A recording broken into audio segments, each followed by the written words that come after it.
Imagine holding a stone in your hand, rough and dull, yet knowing that somewhere inside it, light is waiting to be born.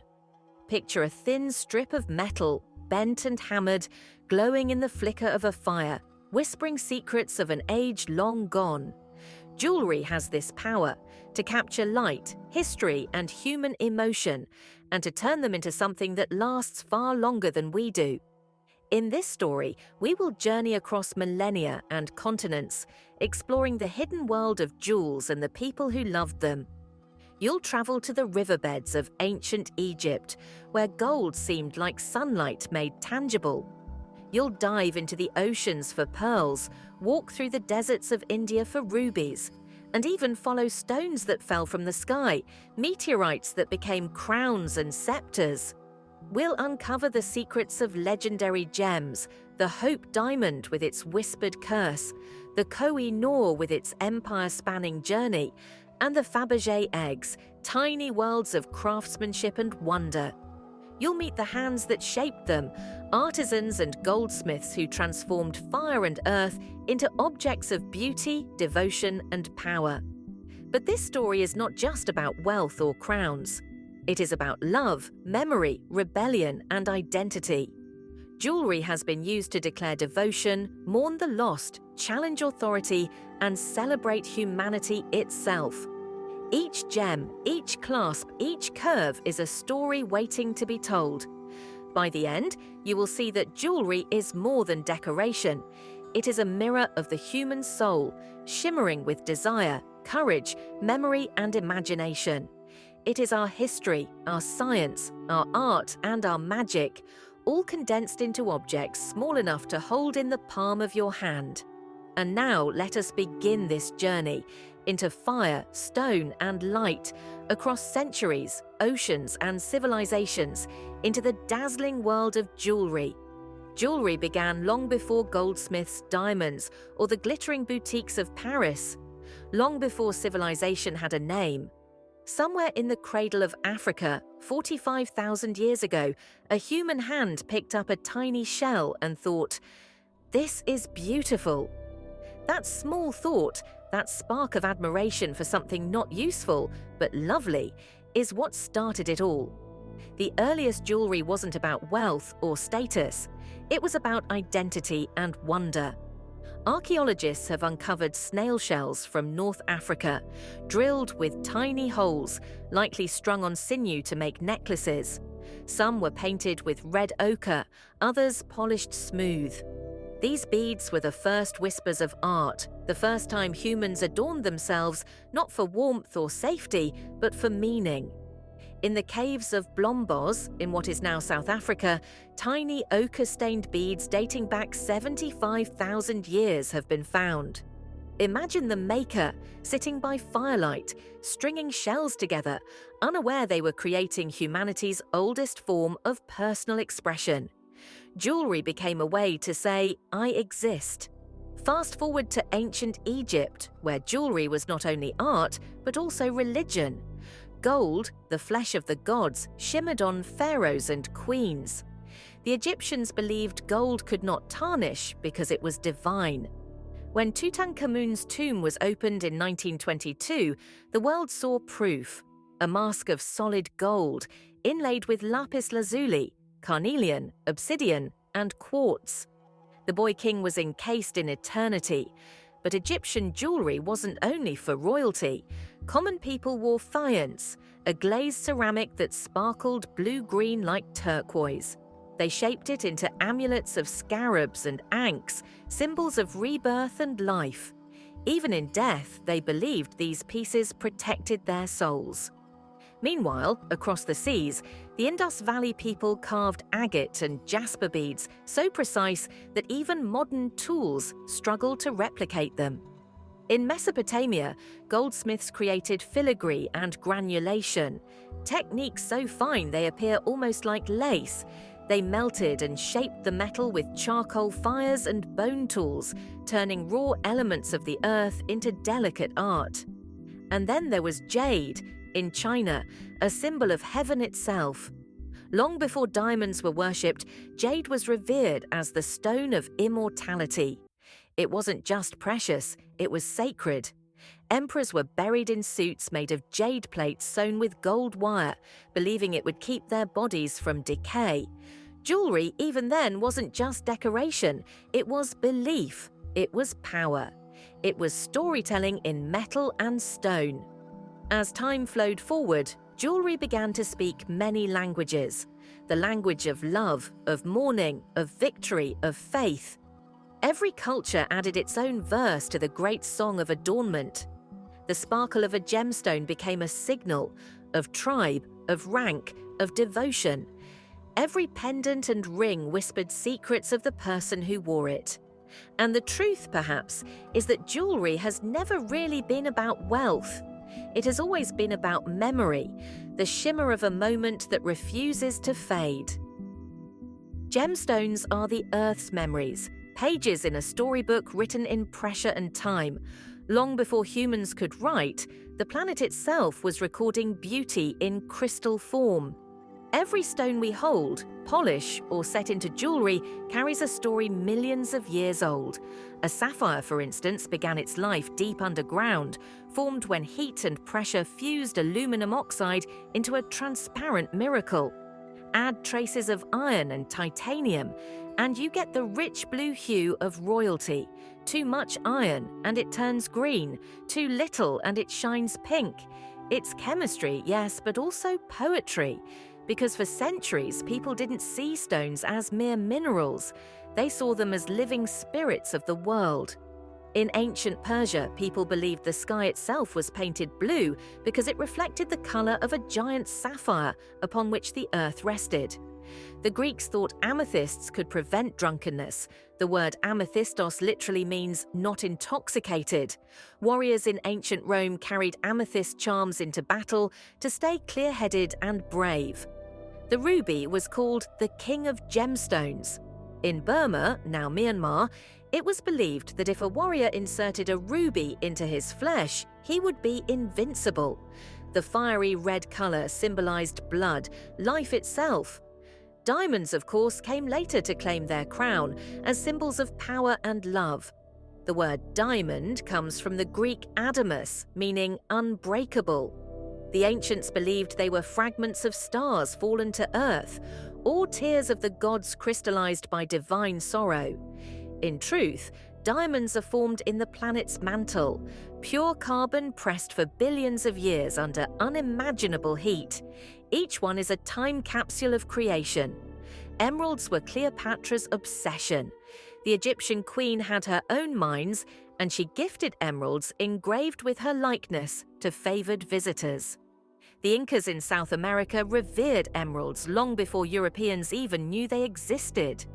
To them, the deep green symbolized the eternal spring of life.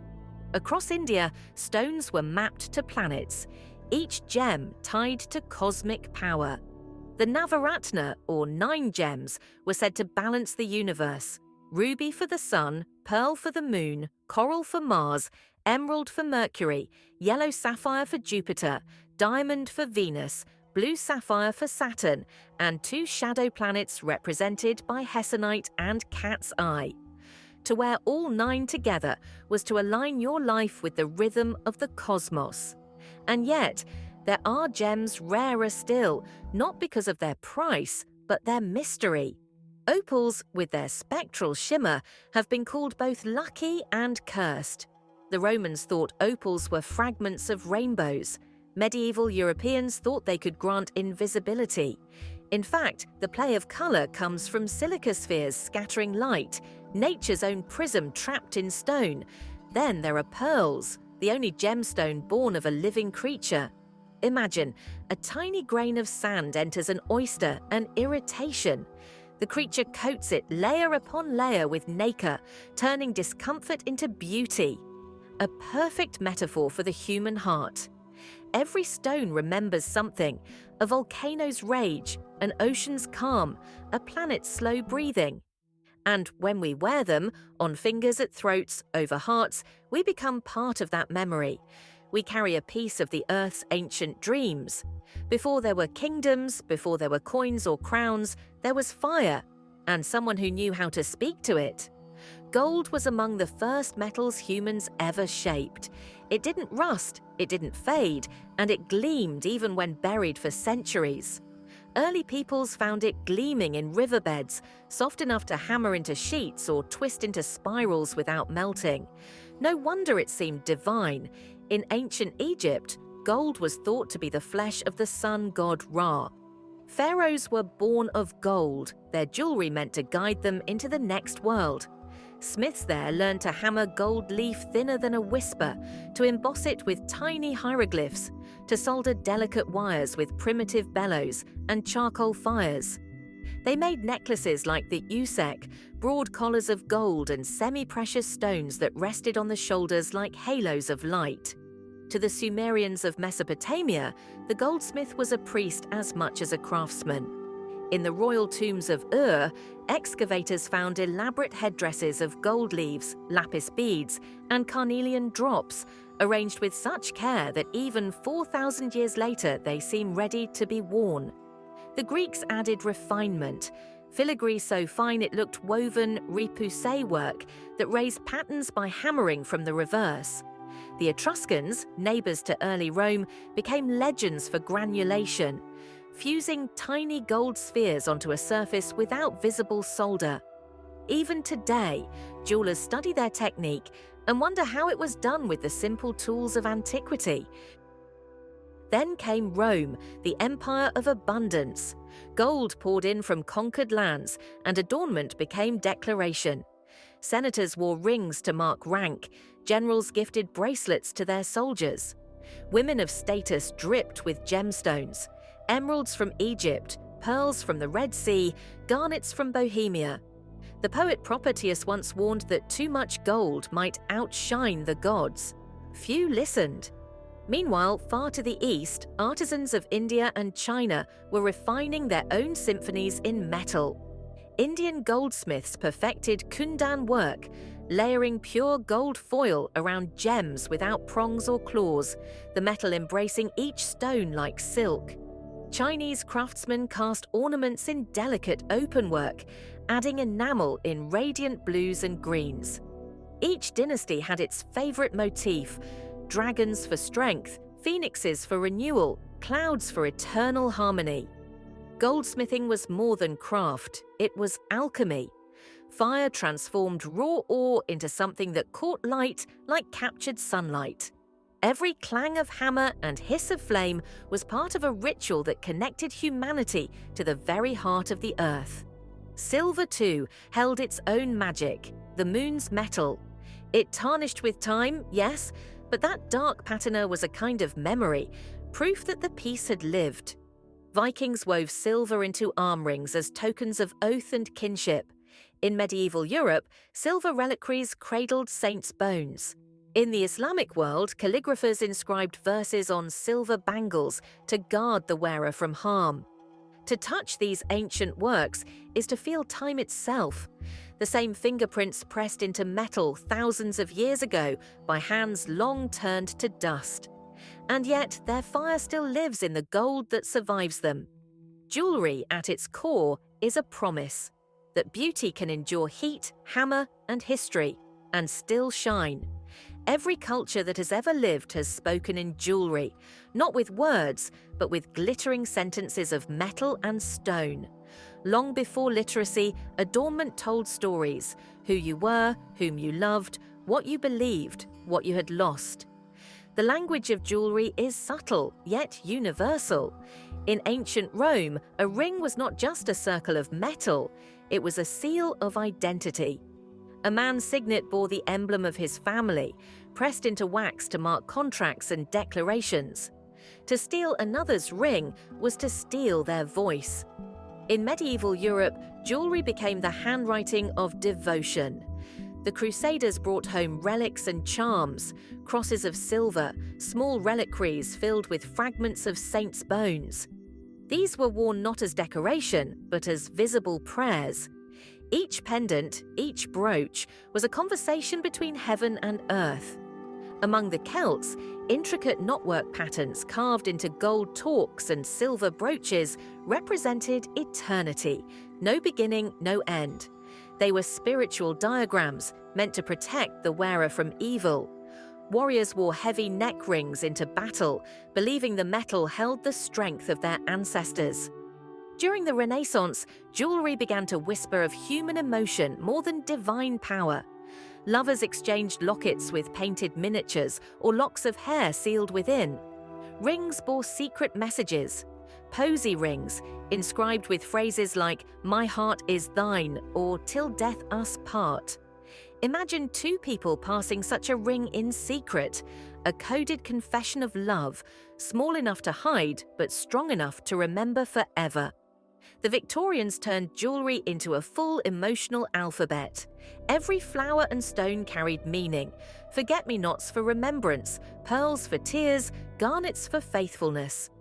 Mourning jewellery, dark sombre pieces made from jet, onyx, or even woven strands of the deceased's hair, became a way to wear grief with dignity. Queen Victoria herself, after Prince Albert's death, wore black enamel and jet pieces for decades, influencing an empire to mourn in metal. Across oceans, in the Ottoman Empire, jewellery served as social storytelling too. A woman's dowry wasn't stored in a bank, but on her body, gold coins sewn into necklaces, bracelets, and headpieces. It was both adornment and insurance, beauty and independence.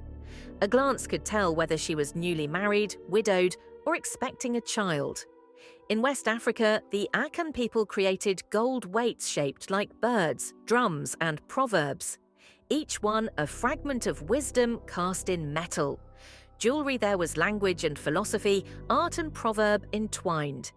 In the Maasai tribes of Kenya and Tanzania, colour itself spoke. Red beads for bravery, white for purity, blue for energy and sky. A woman's necklace was a living biography. Even rebellion wore jewels. In 18th century France, secret lovers and radicals alike hid symbols of dissent in their accessories. Miniature portraits of revolutionaries tucked inside rings or brooches shaped like liberty caps.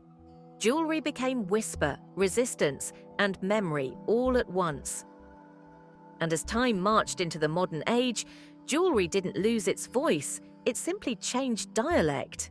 Engagement rings declared love, military badges, loyalty. Friendship bracelets, protest pins, even tattoos made of gold leaf. All modern descendants of that same impulse to mark our stories on our skin. Because to adorn oneself is to speak. To wear jewellery is to say, I was here, I felt, I believed, I belonged. And that is why, even when stripped of words, humanity has never been silent. We have always shimmered. Not all jewels are born in the earth. Some rise from the sea, others fall from the heavens. Long before diamonds were adored, humankind was enchanted by the softer, stranger treasures, those made not of mineral but of mystery. Pearls, the ocean's breath. The pearl is the oldest gem known to humanity and the only one created by a living being. In every era, in every corner of the world, people have looked at a pearl and seen perfection. The Greeks called them tears of the gods. The Chinese believed they were born from dragons' mouths. In Hindu mythology, Krishna plucked the first pearl from the ocean to give his daughter as a wedding gift, the first bridal jewel. And yet, their creation is humble, a grain of sand, a parasite, a wound inside an oyster. In defense, the creature wraps the irritation in layer upon layer of nacre, transforming pain into radiance. That slow healing becomes beauty.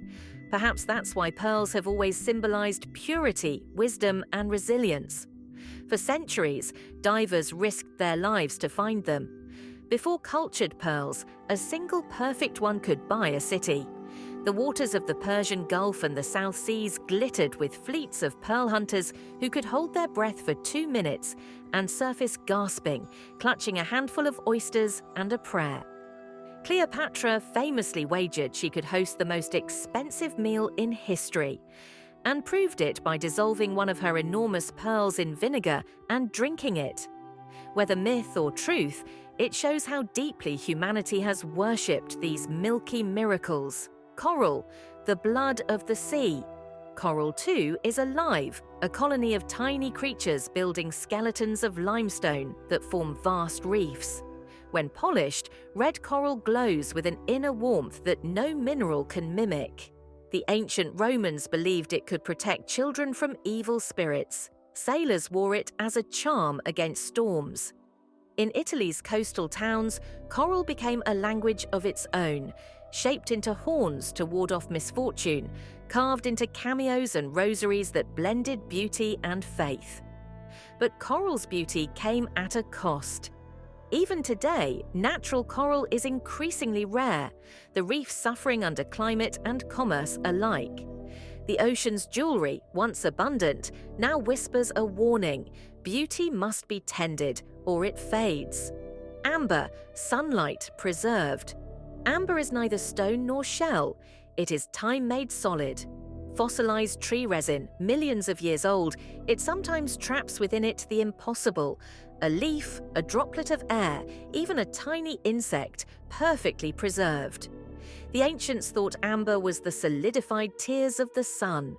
The Greeks noticed that when rubbed, it attracted feathers and straw, static electricity, and they called it electron, giving birth to the word electricity. Baltic amber was traded along the Amber Road to Egypt and Rome. The Romans adored it, burning it as incense and carving it into talismans for health. Holding amber feels like holding warmth itself, a piece of summer frozen in your hand. Meteorite, the jewellery of stars. And then there are the jewels not from Earth at all, meteorites.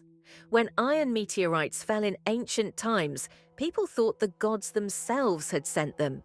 In Egypt, the phrase iron of heaven described sacred blades made from meteorite metal. Tutankhamun's dagger, discovered beside his golden mask, was forged from a meteorite, the cosmos itself sharpened to a blade. Today, jewelers still work with meteorite fragments, embedding them into rings and pendants.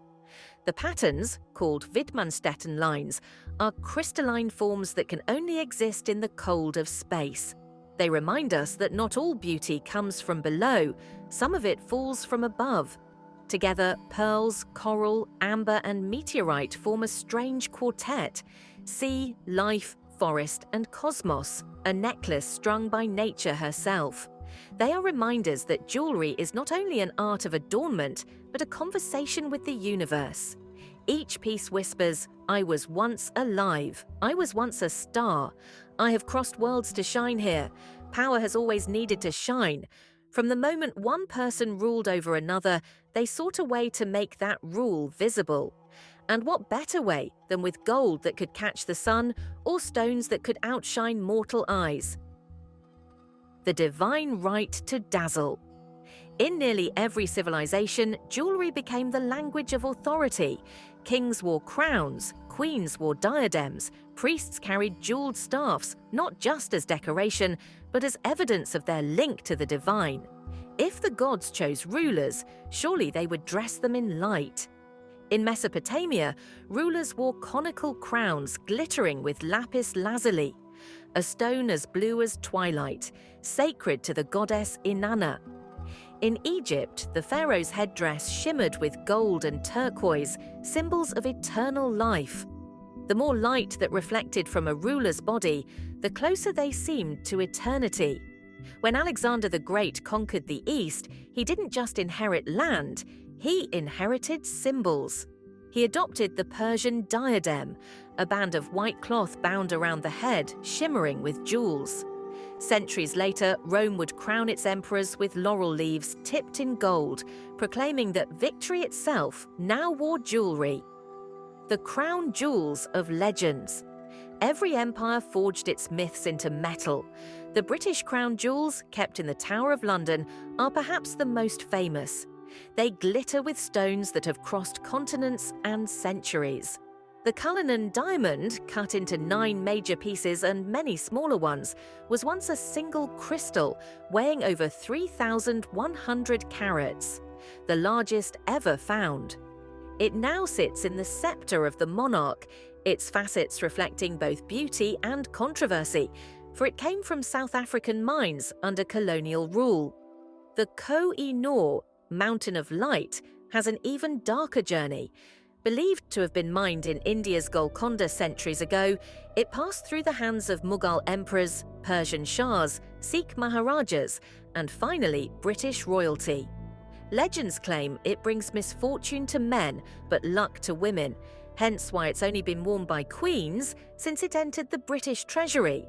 Today, it remains both treasure and tension, a glittering ghost of empire. In Russia, the imperial regalia glittered with another colossal stone, the Orlov diamond, once thought to be an eye of a Hindu temple idol. Catherine the Great wore it atop her scepter, a symbol not only of power but of conquest. Its fate, like so many stones, is tangled in whispers of theft, devotion, and destiny. And across Asia, the Mughal emperors transformed jewellery into poetry. Their turban ornaments, sarpech, were elaborate constellations of emeralds and rubies. Emperor Shah Jahan, who built the Taj Mahal, was said to have worn pearls so large they brushed his shoulders. For him, jewels were not wealth, but language, a way to communicate divine favour and earthly magnificence. Jewels of faith and fear. But not all crowns rested easily. In Europe's Middle Ages, bishops and popes wore rings and mitres heavy with gems, symbols of heaven's authority. Yet, when revolutions came, those jewels became targets. The French Revolution stripped its monarchy bare. Many of France's crown jewels were stolen, broken up, or sold. The people demanded that light return to the sky, not rest on a single head. Even so, humanity's fascination with regalia never dimmed. Every coronation, every royal wedding, every state procession revives the old truth. That sparkle still has power. We look at a crown and see more than wealth. We see history condensed into brilliance, conquests, prayers, betrayals, and dreams, all caught in a circle of fire. Because in the end, a crown is not just a jewel, it is a story that never stops shining, even when the heads that wore it have long turned to dust. For every gem that dazzles in a crown, there was once a pair of hands behind it, hands calloused by years at the bench, eyes strained under lamplight, hearts patient enough to coax eternity from dust. Jewellery, for all its glitter, is not born in palaces. It begins in workshops, quiet rooms filled with the scent of metal and fire, the soft ring of hammer on gold, and the whisper of breath as a craftsman polishes a dream. The alchemists of beauty. In medieval Europe, jewelers were part alchemist, part philosopher. They studied metals as if they were elements of the soul. The guilds of goldsmiths and lapidaries guarded their secrets as fiercely as priests guarded scripture. Apprentices learned not only to saw and solder, but to listen to the metal, to feel when it wanted to bend or resist. Some believed their art was divine. To turn dull ore into brilliance was to imitate creation itself. By the Renaissance, jewelers were courted by kings. Benvenuto Cellini, the fiery Florentine artist, wrote of his adventures crafting for popes and princes. His sculptures, his enamelled cups, his intricate cameos all proved that jewellery could be as grand as any painting or poem. The artist, he said, must be like the gold he works, pure, malleable, eternal. The house of Fabergé centuries later, in the twilight of imperial Russia, Peter Carl Fabergé raised jewellery to the level of legend. His creations for the Tsars, the Fabergé eggs, were not mere ornaments, but worlds in miniature. Each Easter egg concealed a surprise, a tiny carriage, a golden swan, a miniature portrait, a clock, even a model train. They symbolized not just wealth, but love, faith, and imagination. The craftsmanship was staggering. Enamels as smooth as silk, diamonds set like stars, gold worked so thin it seemed to breathe. When the Russian Revolution came, the eggs scattered across continents, some lost, some in museums, others hidden in private collections. Yet their story remains one of the purest examples of how art can capture a vanished world. Cartier and the Age of Elegance. At the dawn of the 20th century, Paris became the heart of modern jewellery. Louis Cartier and his brothers redefined luxury, turning away from heavy, gem-laden designs towards something lighter, architectural, almost whispering. They invented the wristwatch for men, refined the tiara for women, and made platinum, once thought too hard to work, their new canvas. Cartier's Tutti Frutti jewels combined Indian gemstones with European design, marrying East and West in bursts of emerald, ruby, and sapphire. His clients were kings, actresses, and heiresses, yet the spirit behind each piece was intimate, art that touched the skin. Other houses followed, Van Cleef and Arpels with their mystery setting, where gems appear to float without visible metal. Tiffany and Company, whose diamonds defined the American dream. Bulgari in Rome, with their bold colours and serpentine shapes that echoed ancient mythology. The invisible artists. But beyond these famous names, countless anonymous artisans shaped the history of jewellery, Mayan goldsmiths whose repoussé masks still gleam in museums. African bronze casters from Benin, whose lost wax sculptures rivaled any European technique. Japanese mokume gain masters, layering metals like wood grain. And Indian craftsmen from Jaipur, carving gems so thin they glowed like stained glass. Their names are forgotten, yet their fingerprints live on in the metal. Every clasp that closes, every gemstone that catches light is a whisper from a maker whose passion outlasted their age.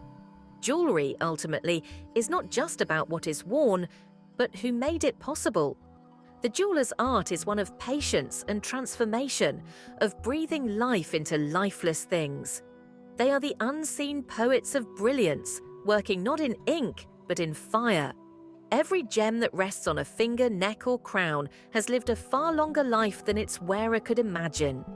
Long before it was cut or polished, it lay hidden in darkness, deep inside the earth, waiting for time and chance to reveal it. Born of fire and pressure. Imagine the diamond, pure carbon crushed beneath the planet's crust for billions of years. Imagine rubies and sapphires born in molten rock, emeralds formed when mineral-rich waters seep into cracks in ancient stone. Every gem begins as violence, heat, pressure, upheaval, but ends as calm perfection. That contrast is part of its mystery. When miners find them, they are not yet beautiful. Rough stones look ordinary, cloudy pebbles, dusty crystals. Their magic lies dormant until the lapidary's hand releases it. The ancient highways of light. From the beginning, gemstones travelled farther than armies. The ancient trade routes, the Silk Road, the Amber Road, the sea lanes of Arabia and India shimmered with hidden treasure. Lapis lazuli from Afghanistan reached the tombs of Egyptian pharaohs. Garnets from India glowed in Viking graves. Amber from the Baltic was traded in temples of the Mediterranean. Every gem became a traveller's passport, crossing deserts and kingdoms, carrying stories in silence. They were currency, gift, ransom, and dowry all at once. One could wear their fortune around their neck. Merchants risked everything to move them. Along the caravan routes, traders carried bags of rough stones, swapping them for spices and silks, gold and salt. The stones themselves became legends, the tears of the moon, the hearts of dragons, the blood of the earth. Their names glittered like poetry long before science named them minerals. The cutter's transformation. When the stones finally reached the lapidaries, the cutters, their journey turned inward. Cutting a gem is like revealing a secret that has waited 1,000,000 years. A single wrong strike can destroy it. A right one can awaken a universe of colour. During the Renaissance, cutters discovered that symmetry and light were lovers. The more precisely they shaped the facets, the more brilliantly the gem responded. The diamond's modern brilliance, its fire, its rainbow, was born from geometry, not mythology. A perfect cut is both science and faith, trusting that beauty hides just beneath the rough. In Jaipur, cutters still use hand tools much as their ancestors did. In Antwerp and Amsterdam, polishing wheels hum as tiny sparks leap from diamond dust. Each stone passes through dozens of hands before it rests in one, weighed, measured, inspected, under magnifiers like stars seen through telescopes. The merchant's secret: every gem has a passport. The more it travels, the more complicated its story becomes. Many famous stones have been stolen, sold, recut, or renamed. A ruby may turn out to be a spinel, a diamond, a simulant. Wars have been fought over mines, entire economies built on glittering veins in the earth. Even today, the global gem trade is a mixture of wonder and warning. Ethical sourcing, ensuring miners are paid fairly and environments are protected, has become one of jewellery's modern challenges. Because while gems dazzle, their path to us is often marked with shadows. Becoming jewellery. Finally, when the stone reaches the jeweller's bench, its long pilgrimage ends. The metal setting becomes its new landscape: a mountain of gold, a river of silver, a sky of platinum. Light dances across the facets, telling the story of its journey. From the depths of the earth to the light of day, from pressure to perfection, a gemstone's life mirrors our own, shaped by struggle, defined by endurance, and finally, radiant. When we wear a gem, we wear the memory of the planet's heart, a piece of eternity cut to fit our human scale. The story of jewellery is not a single melody. It is a symphony, played by countless civilizations, each adding its own rhythm, its own light. From the desert's heat to the Arctic frost, humans everywhere found ways to adorn themselves, to turn the materials of their world into messages of identity, faith, and beauty. Africa, the mother of adornment. On the African continent, jewellery was never mere decoration. It was language, history, and power. The Yoruba of Nigeria cast bronze and brass into shapes of gods and ancestors, wearing amulets not only to honour the past, but to command protection. In ancient Nubia, goldsmiths rivaled their Egyptian neighbours. Their bracelets and collars glittered with garnets, carnelian, and turquoise, crafted with artistry so refined that even pharaohs envied it. Among the Maasai, every colour of bead holds meaning: blue for the sky and rain, red for blood and courage, white for purity and milk. A woman's necklace can tell her entire life story: her tribe, age, marital status, even how many children she has. Jewellery, there, is biography written in glass. In West Africa, gold was so abundant that the Kingdom of Mali was called the Land of Gold. Rulers wore gold dust in their hair and cast armlets shaped like crocodiles and birds. To them, gold wasn't only wealth, it was sunlight you could hold, the symbol of life itself. Asia, spirit and splendour. In India, jewellery is woven into the very rhythm of existence. From birth to death, every milestone is marked with gold. Anklets that tinkle softly as one walks, nose rings that signify marriage, bangles stacked high as laughter, each piece has purpose. The designs are as symbolic as they are intricate. The lotus for purity, the peacock for beauty, the snake for eternity. Even today, gold remains sacred, not just adornment but investment, prayer, and blessing combined. China's jewellery is steeped in philosophy. Jade, serene, translucent, and cool to the touch, is more than a gem, it is a virtue. The Chinese say, gold has value, jade is invaluable. Confucius likened jade's smoothness to wisdom, its clarity to honesty. It was believed to protect the soul, ensuring that the spirit remained pure even after death. Across Southeast Asia, jewellery carried the marks of Hindu, Buddhist, and Islamic art: golden crowns of Bali, silver filigree of Thailand, and the intricate repoussé of Nepal.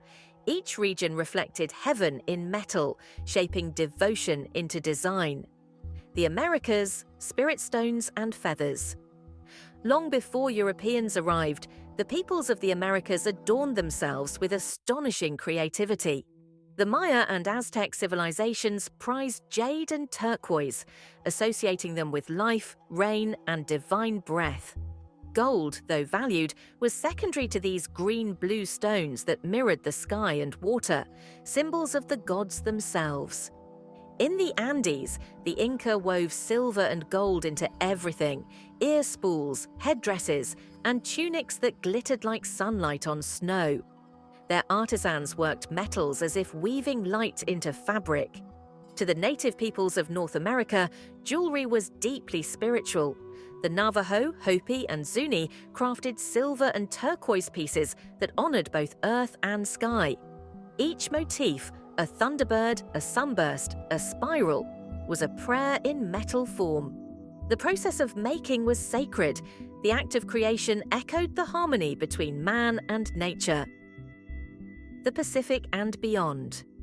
Across the vast oceans, the peoples of Polynesia and Melanesia used shells, bones, and seeds to craft jewelry of profound symbolism. In Fiji and Tonga, whale teeth polished into ivory crescents became heirlooms of rank and respect. In New Zealand, the Maori carved heitiki pendants from greenstone, representing ancestors and fertility.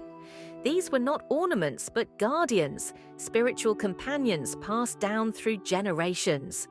Even in the cold Arctic, the Inuit carved beads and pendants from walrus ivory and meteorite iron, wearing them as charms against harsh weather and unseen spirits.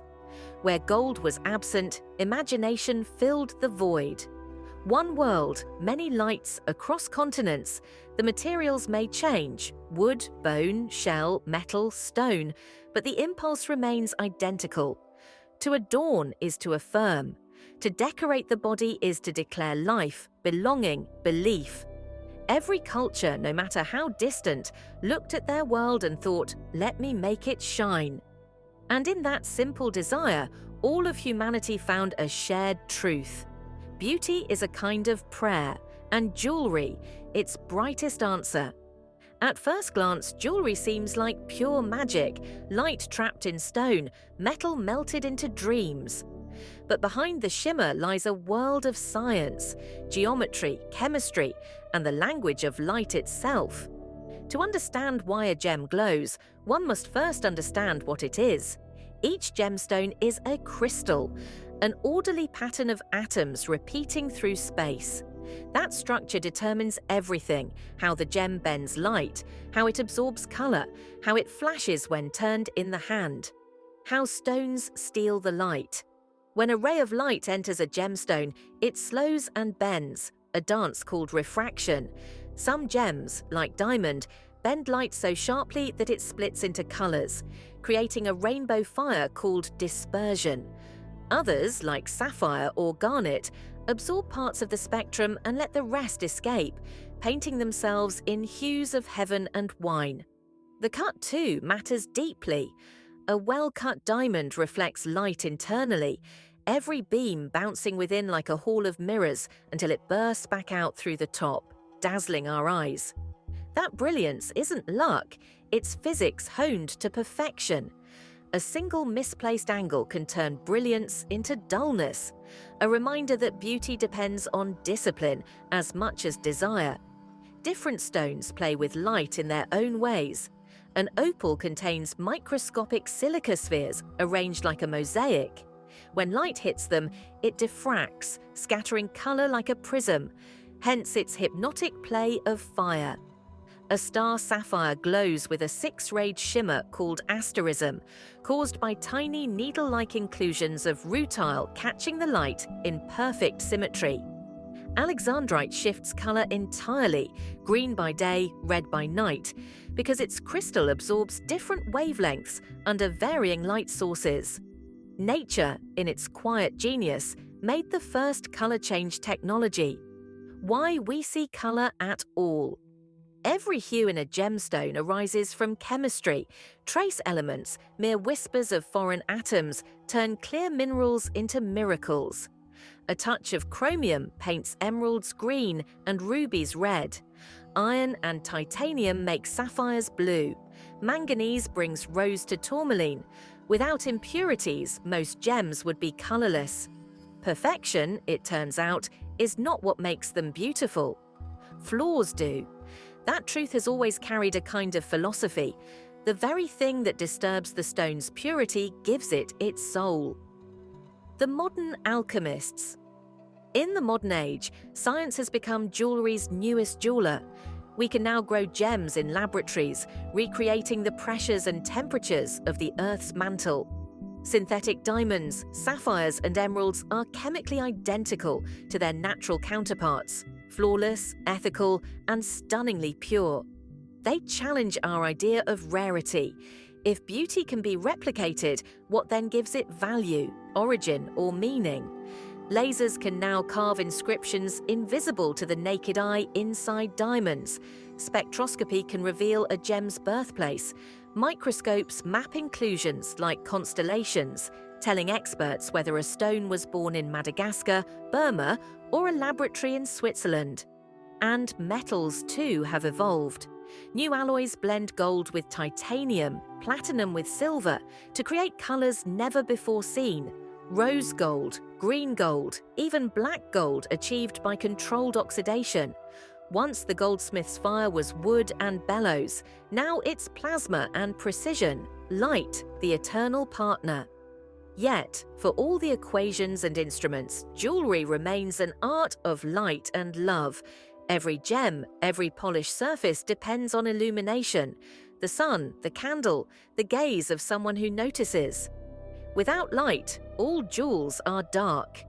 Science can explain how they shine, but only the heart explains why we need them to. Jewellery is the meeting of physics and feeling, where the laws of nature are bent, for a moment, into beauty. Perhaps the most human use of jewellery is not power, not faith, not wealth, but love.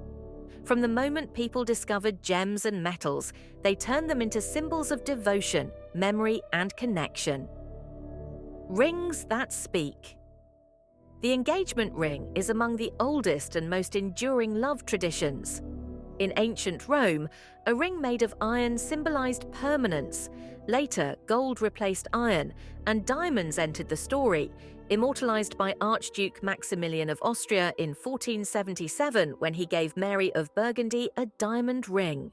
Since then, diamonds have become a universal metaphor, unbreakable love, enduring commitment. Wedding bands, too, are circles for a reason, a line with no beginning or end, like the promise it represents. In cultures across the world, these bands are etched, hammered, or gem-studded, carrying prayers, initials, and messages. They are small enough to fit on a finger, yet heavy with meaning. Charms and lockets. Beyond rings, jewellery carries memory in myriad forms. Lockets, tiny boxes worn around the neck, hold photographs, hair, or notes. In the Victorian era, when mourning jewellery became popular, people carried miniature portraits or even strands of hair from deceased loved ones. A bracelet, a brooch, a ring. These pieces became talismans of memory, holding grief and love alike. Charms carry similar weight. Each tiny trinket on a bracelet or necklace can mark a milestone, a first child, a journey, a dream. In this way, jewellery is not just adornment, but a diary worn visibly on the body. Family heirlooms. Some pieces endure for centuries, passed from generation to generation. A grandmother's pearl necklace, a father's signet ring, a wedding tiara worn by countless brides. Each carries history, lineage, and story. When we wear such heirlooms, we touch the lives of those who came before us. Jewellery becomes a bridge through time, linking past, present, and future. Tokens of friendship and affection. Friendship bracelets, earrings exchanged between sisters, lockets gifted between lovers. These adornments, though smaller, hold immense significance. The value lies not in material, but in intention. A gemstone may be priceless, yet a simple charm can carry more weight in the heart. Modern expressions of love. Today, jewellery continues to adapt as a language of intimacy. Custom-designed pieces allow lovers to embed secret messages, coordinates of a special place, or fingerprints. Couples engrave rings with phrases that only they understand. Birthstones celebrate life's milestones. Even temporary jewellery, delicate tattoos in gold leaf or personalised charms, fulfills the same timeless desire to make love tangible, visible, eternal. Jewellery as memory. Ultimately, all jewellery tells a story. Every cut, every clasp, every gemstone carries history. Some stories are about grandeur and conquest, others about quiet devotion. Some speak to the cosmos, others to the pulse of a single human heart. Wearing jewellery is an act of remembering, of celebrating moments, cherishing relationships, and holding on to things too precious to leave behind. A ring can whisper, "I choose you." A locket can murmur, "I will not forget." A bracelet can echo, "We were here together." It is this deeply human element that makes jewellery eternal.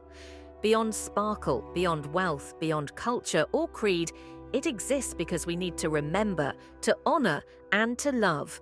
And in this way, every piece of jewellery ever made is a mirror of the heart, fragile, enduring, and luminous. Jewellery has never been only about beauty or devotion. Sometimes it is fire, sometimes it is protest, sometimes it speaks when voices are silenced, rebellion. Through adornment, throughout history, people have used jewellery to defy authority or challenge social norms. In the 18th century in Europe, some women wore miniature portraits of political figures or revolutionaries hidden inside lockets or rings, subtle symbols of dissent. In England, suffragettes pinned badges and brooches emblazoned with colours of the movement, white, green and purple, proclaiming "votes for women," even when public speech was forbidden. In Harlem during the Jazz Age, African-American artists and performers transformed jewellery into a statement of identity and pride. Bold geometric necklaces, rings and earrings became expressions of modernity, freedom, and cultural self-determination, defying societal limitations with shimmer and audacity. Counterculture and statement jewellery. The 1960s and 70s saw jewellery embrace rebellion on a global scale. Hippies wore beaded necklaces and charms to symbolize peace and nonconformity. Punk rockers pierced, spiked, and chained themselves with metal as a declaration of anti-establishment defiance. Jewellery became armour, protest, and proclamation, a way to say, "I exist and I refuse to be silent." Even today, adornment can be revolutionary. Pride flags glitter on bracelets and pins. Necklaces bear messages of equality and identity. Rings and pendants carry symbols of resistance, solidarity, or remembrance. A carefully chosen accessory can signal allegiance to a movement or a philosophy, often without a single word being spoken. Cultural and social statements. In some cultures, jewellery continues to mark social change. In West Africa, elaborate beads or metalwork can declare independence or achievement. In India, contemporary designers embed political and social commentary into traditional forms, using gold and gemstones to challenge conventions of class, gender, and tradition. Even jewellery in fashion can be provocative. Designers push boundaries, wearing jewels in unusual places, mixing raw metals with delicate stones, creating asymmetrical designs that make society stop and notice. In this way, jewellery becomes not just a personal statement, but a mirror reflecting cultural transformation. Jewellery as identity beyond politics, jewellery allows individuals to define themselves. Tattoos and body piercings intersect with traditional adornment to create entirely new languages. A necklace or ring can signal sexuality, spiritual belief, personal philosophy, or heritage. Jewellery is often one of the first and most intimate ways a person introduces themselves to the world, the paradox of power and rebellion. Interestingly, jewellery can simultaneously assert and challenge power. A crown proclaims authority, a protest pin challenges it. The same stone, the same metal, can convey submission, defiance, or self-expression depending on context. This duality is part of its enduring allure. Jewellery is never static. It evolves with the wearer, society, and history. The eternal voice. In essence, jewellery is human speech without sound. It can whisper or roar. It can celebrate, mourn, defy, or seduce. It can carry memory across centuries or proclaim a single, immediate truth. For those who cannot or will not speak openly, jewellery has always been an alternative, subtle, brilliant, eternal. In this way, adornment becomes more than art. It becomes courage crystallized. Some jewels do not simply sparkle, they haunt. Across history, certain gems have captured imaginations, not just for their size or beauty, but for the stories, curses, and legends woven around them. The Hope Diamond. Perhaps the most infamous is the Hope Diamond, a deep blue gem weighing 45.52 carats. Its journey is a globe-trotting saga, mined in India, stolen from a temple, owned by kings and socialites, and eventually donated to the Smithsonian Institution. Legends say it carries a curse, misfortune, and tragedy befalling its owners. While skeptics scoff, the lore persists. A French gem merchant, kings, jewelers, and heiresses all reportedly suffered untimely deaths or financial ruin. Its beauty is undeniable, but it is the drama surrounding it that makes the diamond unforgettable. The Koh-i-Noor. The Mountain of Light jewel has travelled across continents, from India to Persia, to the hands of the British Crown. It was said to bring luck to women, but misfortune to men. Its legend is wrapped in conquest, ambition, and imperial intrigue. Beyond its glitter lies centuries of human ambition, making it not just a gem, but a historical witness. The Cullinan Diamond, found in South Africa in 1905, the Cullinan Diamond was enormous, 3,106 carats in rough form. From this single stone came multiple legendary jewels, including the Great Star of Africa, set in the sovereign sceptre of Britain. The diamond story intertwines with colonial histories, craftsmanship, and sheer human audacity. The skill needed to cut it without destroying it was unprecedented. The Black Prince's Ruby. Actually a spinel, this blood-red gem sits in the British Imperial State Crown. It has survived battles, coronations, and centuries of intrigue. Legends claim it was taken from Spanish royalty during the Battle of Navarre and has graced the crowns of kings ever since. Its colour, its name, and its survival give it a mystique beyond its size. The La Peregrina Pearl. Unlike gemstones, pearls are living treasures, and La Peregrina is one of the most celebrated. Originating from the Gulf of Panama, it travelled from Spanish royalty to European aristocracy, eventually reaching the Hollywood screen via Elizabeth Taylor. Its perfect symmetry and extraordinary size make it a marvel, while its ownership history tells tales of love, politics, and fame. Emeralds of Mughal India. The Mughal emperors prized emeralds not only for their beauty, but for the astrological and spiritual power they believed they possessed. Some gems were inscribed with verses from the Quran, combining artistry with devotion. These emeralds survive today in private collections and museums, a reminder that jewellery has always been both object and oracle. Jewels as witnesses to history. What makes these stones extraordinary is not only their rarity or beauty, but their role in human history. They have witnessed coronations, murders, scandals, and wars. They have travelled continents, survived revolutions, and become symbols of power, pride, or infamy. When we look at a famous gem, we see more than carbon or crystal. We see stories layered within it: ambition, love, tragedy, and triumph.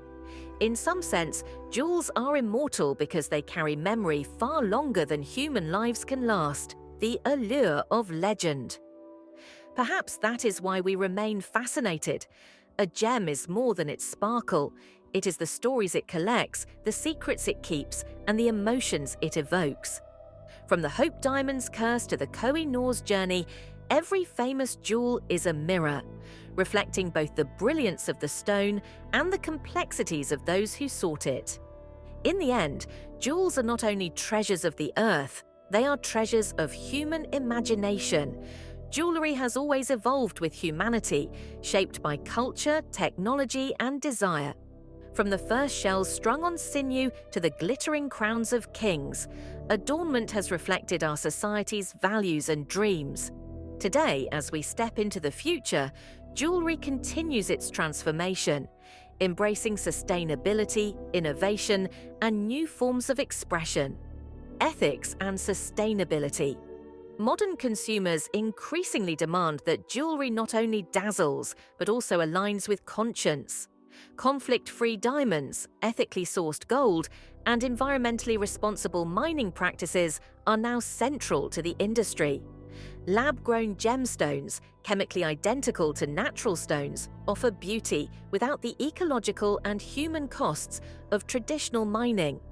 Artisans and designers are exploring recycled metals and stones, giving new life to old treasures. A single necklace might carry centuries of recycled gold, blending heritage with responsibility. Sustainability is no longer optional, it is part of the very allure of a jewel. Technology meets craft. Technology is transforming not just sourcing, but design. Computer-aided design, CAD, allows jewelers to create pieces of astonishing complexity, structures impossible by hand alone. 3D printing can produce prototypes in wax or resin, giving artisans the ability to experiment with forms that bend the rules of physics. Even traditional techniques are evolving. Laser engraving can inscribe microscopic messages inside diamonds. Holographic and optical effects can create the illusion of shifting colors. And nanotechnology could one day allow gemstones to subtly change color with temperature or light. Jewelry as personal narrative. In the future, jewelry becomes increasingly intimate, personalized beyond size and style. Digital integration is already emerging. Rings that store encrypted data, pendants that track biometrics, necklaces that double as health monitors. Adornment merges with identity and utility, allowing a single piece to tell a story of love, health, or memory. Customized pieces inspired by personal DNA, fingerprint, or even heartbeat patterns will make jewelry uniquely human, a literal extension of the wearer's being. The tradition of carrying memory, love, and power in jewelry continues, now enhanced by science. Cultural fusion and global influence, globalization, and cultural exchange are transforming aesthetics. Designers mix motifs from Africa, Asia, and the Americas, creating hybrid forms that celebrate interconnected heritage. A bracelet might combine Maasai beads with Indian goldwork and Japanese lacquer, reflecting a world where boundaries blur and creativity thrives. Fashion houses and independent artisans alike are embracing storytelling. Jewelry no longer simply dazzles the eye, it narrates identity, ancestry, and aspiration, the enduring magic. Even as technology transforms materials, cuts, and settings, one truth endures. Jewelry captivates because it connects us to something larger than ourselves. It is the earth beneath our feet, the cosmos above our heads, the fire that humans have learned to control for millennia. Jewelry reflects who we are, who we love, and who we aspire to be. The future promises gems we cannot yet imagine, stones that glow with dynamic color, metals that shift in form, digital adornments that record stories like diaries of light. Yet the fundamental impulse remains the same as when a prehistoric human strung shells on a cord: the desire to honor, to remember, to shine. In the centuries to come, humans will continue to craft, wear, and revere jewelry, ever adapting, ever dazzling, and always whispering the stories of our hearts. After millennia of fire, stone, metal, and imagination, one truth remains clear: jewelry is not just about the materials it contains. Its true magic lies in the human heart. Jewelry as reflection. Every gemstone reflects more than light, it reflects ourselves. When we hold a diamond, a sapphire, or a pearl, we are holding fragments of time, earth, and energy, compressed into beauty. Jewelry allows us to see both the world and ourselves more clearly. A ring may reflect commitment, a necklace may hold memory, a bracelet may celebrate triumph. Even the smallest charm can carry emotion as vividly as words or music. In every piece we see our desires, our fears, our dreams. Memory encased in metal jewelry is a vessel for memory. A locket from a loved one, a wedding band passed down generations, a gemstone gifted in celebration. These objects endure beyond the lives that create them. They are portable time capsules, carrying stories across decades and continents.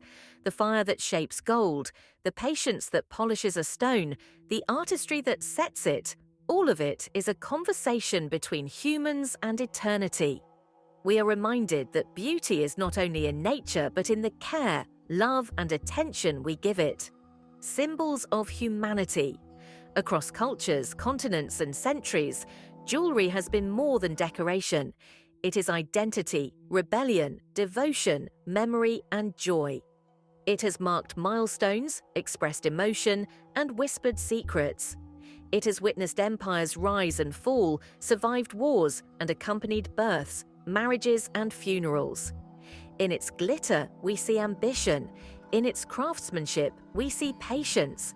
In its permanence, we see the human desire to leave a mark on the world. Jewelry is humanity distilled into light and matter, a record of what it means to live, love, and hope. The everlasting fascination. Why do we continue to adorn ourselves? Because jewelry reminds us of wonder. It reminds us that the world contains mystery, from the deep earth to the stars above. Every gem is proof that patience, creativity, and devotion can transform raw elements into beauty. Every piece of metal shaped by fire tells us that even chaos can become harmony. We are drawn to sparkle not because we are shallow, but because we are storytellers. Every gem, every clasp, every curve is part of a narrative, ours to wear, to witness, and to pass along. Jewelry allows us to hold time, emotion, and aspiration in our hands. A mirror of the soul. Ultimately, the real treasure is not gold, diamond, or pearl. It is the human heart that imbues the object with meaning. Jewelry is magic, not because it glimmers, but because it connects. It links the past and the present, the earth and the cosmos, the maker and the wearer, the giver and the beloved. When we wear jewelry, we are reminded that we too can shine, that even a fleeting life can leave a mark, a reflection, a story that endures. And in that, perhaps, is the greatest jewel of all, the magic within us,